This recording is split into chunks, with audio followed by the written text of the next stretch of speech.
Hello and welcome back to the final third. Today's discussion: Bayern Munich, champions of Europe. So, boys, did you watch the Champions League final? What do you make of it? We did, yeah. Very good display in the end. Obviously, they've gone now that whole Champions League unbeaten, and the first ever team to not lose or draw a single game and going on to win the trophy. I think obviously the final game against PSG was a bit of a not as many goals as everyone thought, but I think they did. They proved everyone right in thinking that they were the favourites going into that game. I thought PSG played very well, though. To be fair, I mean they had their moments. We thought before we were talking pre-match about our predictions, and pretty much all of us, none of us gave PSG a chance. No, we didn't. You boys said, Bryn, I think you said it was going to be 4-1. My prediction that was was your prediction. I said 3-1. There's going to be more goals than there was. I thought it was going to be tighter, and I said 2-1. Yeah. But PSG they fought well. Yeah. And they just didn't put them away though, did they? The worry that we would have had watching PSG was that their defence would leak goals. And fair play to them, they didn't do that. No. Because otherwise Bayern could have, as we've seen, scored lots of goals. Yeah.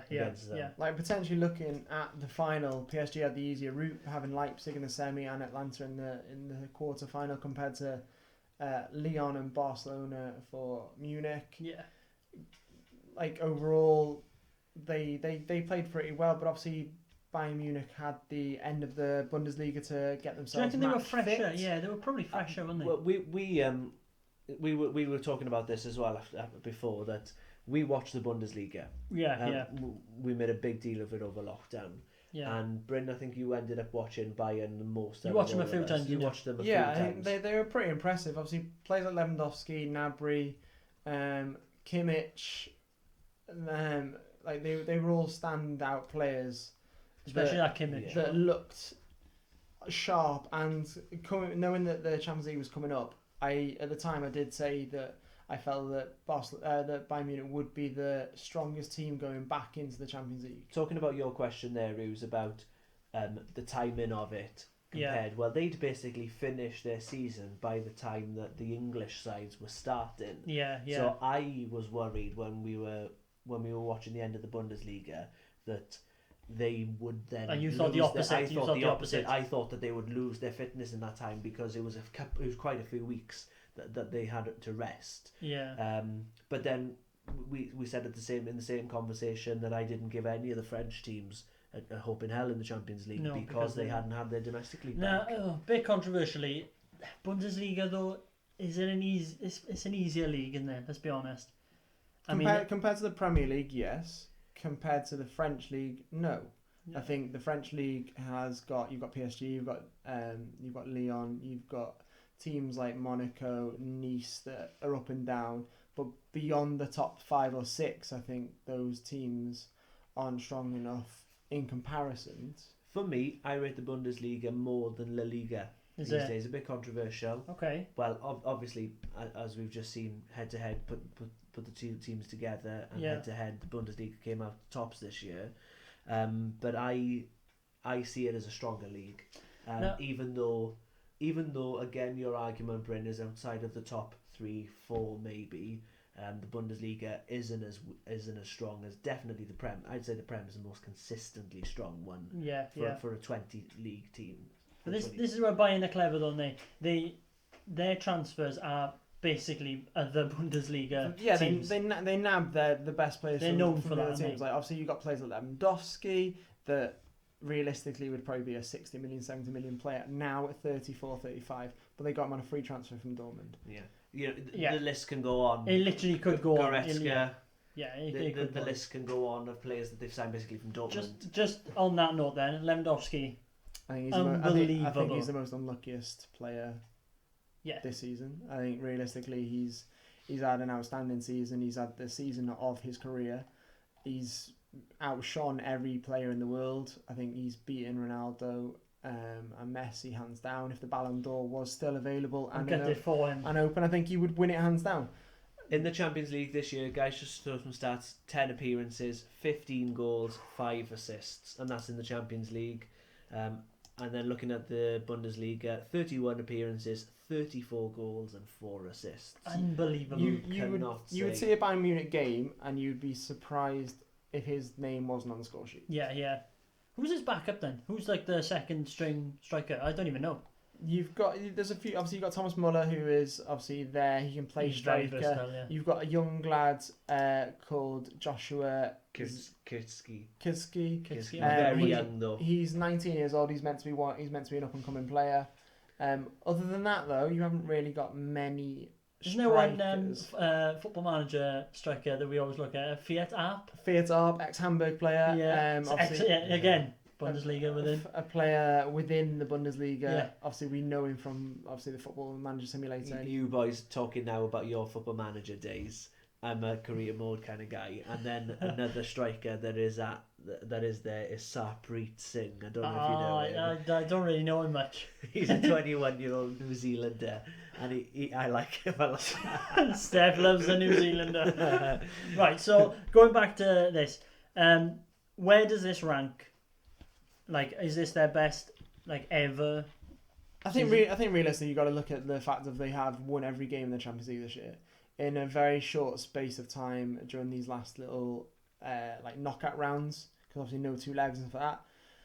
It's never going to be done again, or possibly it could be. We don't know. That'll be a discussion for another time. I don't think this will be matched or beaten anytime soon.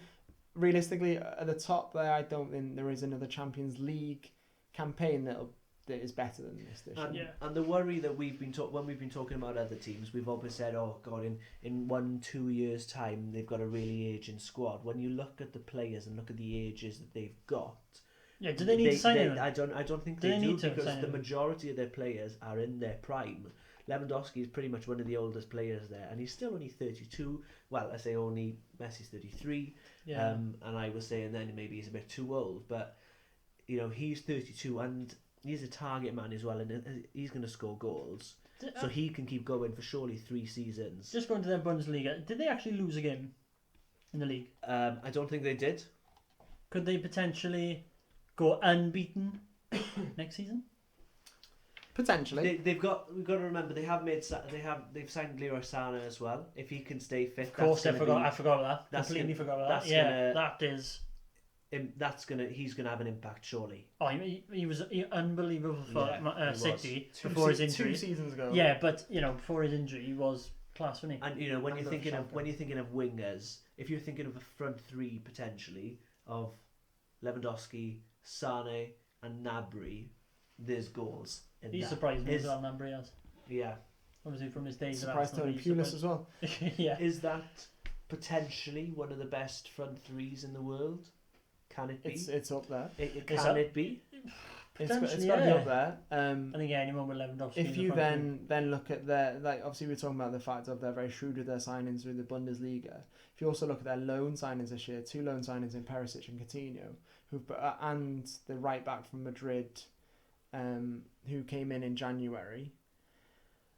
They've brought in 3 boys on loan. Yeah. That have done pretty well to give them a bit of a boost and a bit of strength and depth where they might have been lacking previously. Yeah, I was just going to talk about depth there. I'm looking at their defenders now. So obviously we've got Alphonso Davies then. Yeah, one of the best left backs in the world. Yeah, I'd say so. Yeah. He's in the line right now. Yeah. 1 season and he's already got the reputation of one of the best left backs in the world. Yeah. And then you've got depth. You've got Pavard. Pavard's only 24, again in his prime. Lucas Hernandez is only age 24 and in his prime. Boateng then, he's the one that's... Yeah, he pulled up injured in the final. Yeah. Their natural replacement, Nicolas Sewell, came on for him, 24 years old compared to... He's his replacement, basically. Natural, I think that's... And again, another shrewd signing through the Bundesliga. Again. And we've just been talking now as well about the ages of players, and I might argue that Neuer is coming to the end of his career.